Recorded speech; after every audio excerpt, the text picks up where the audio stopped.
In this unit, we're talking about spiritual capital. I'm sitting in one of about 180 active congregations in this rural Alabama county of about 20,000 people. The name of this church is Spring Hill Baptist Church. The building was erected in 1857 and continues as a church to this time. Initially, it was a part of a church nearby called Pilgrim's Rest, but in the 1830s there was a conflict among Baptists over whether or not to support mission agencies.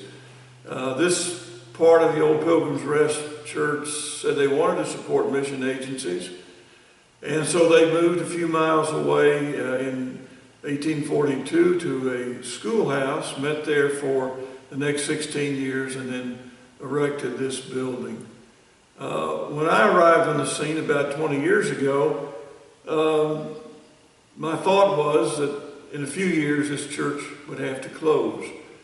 Like so many rural churches, it saw its catchment area being about 3 miles in each direction. And like so many rural areas, population was in decline.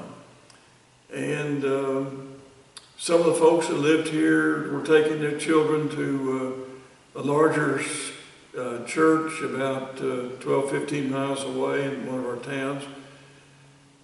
And things didn't look promising, but the church kind of redreamed its dream and realized that there were some folks over on the Tom Bigby River that might be interested in coming to worship here. So they reached out, and sure enough, some came, and now the congregation is revitalized.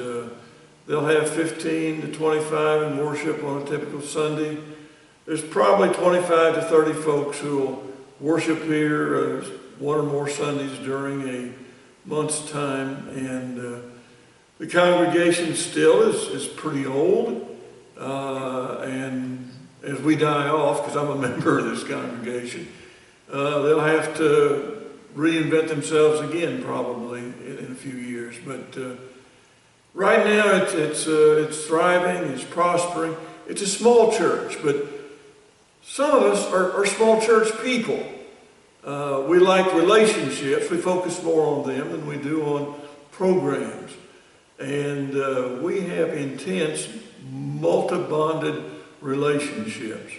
Usually after Sunday, a bunch of us, 6 to 10 of us, will get in our cars and we'll drive about 20, 25 miles to Columbus, have lunch together, have an annual homecoming here where about 200 people will come in and they'll cook up a pot of Brunswick stew. It has about 115 gallons in it, and we have a wonderful time. Lots of other annual events around the holidays and so forth.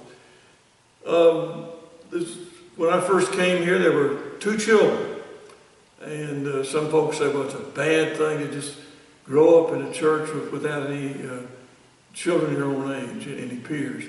But it's been a wonderful thing for these children because they had bunches of grandparents and bunches of grandmothers and grandfathers, and it's just a great thing.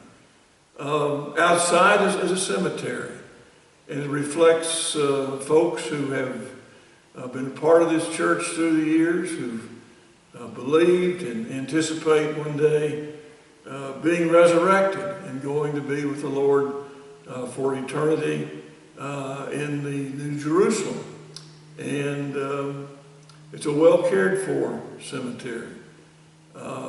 There's Confederate war veterans buried out there and flags reflecting that. There are the parents and grandparents of missionaries and of pastors. There's a former pastor that's buried out there as well. It's just it's a wonderful place to walk through. Now, one of the things you're going to see out there, if you were to visit, is that there is a fenced-in cemetery, and then there's an outside the fence, which reflects one of the sad things about the rural South, and that is segregation hasn't ended, and certainly it hadn't ended in cemeteries in rural communities. This church is pastored by a young man who is a mechanical engineer. This is his first church. Very likely it will be the only church that he ever pastors. It's been a good place for me. In a few years when I die, my ashes will be placed in the cemetery out there. God is real. We see many miracles. And a whole lot of what goes on in this area has to do with church and a deep belief in spiritual reality. Sociology got started as a kind of effort to deal with the fact that as people became more urbanized and industrialized and desacralized, that the bonds that kept people together would wither. Peter Berger, a phenomenally well-known sociologist in America, wrote a lot about that a few years ago. But to me, there's a kind of recommitment, a re-understanding of the fact that there is a spiritual reality over against the material reality.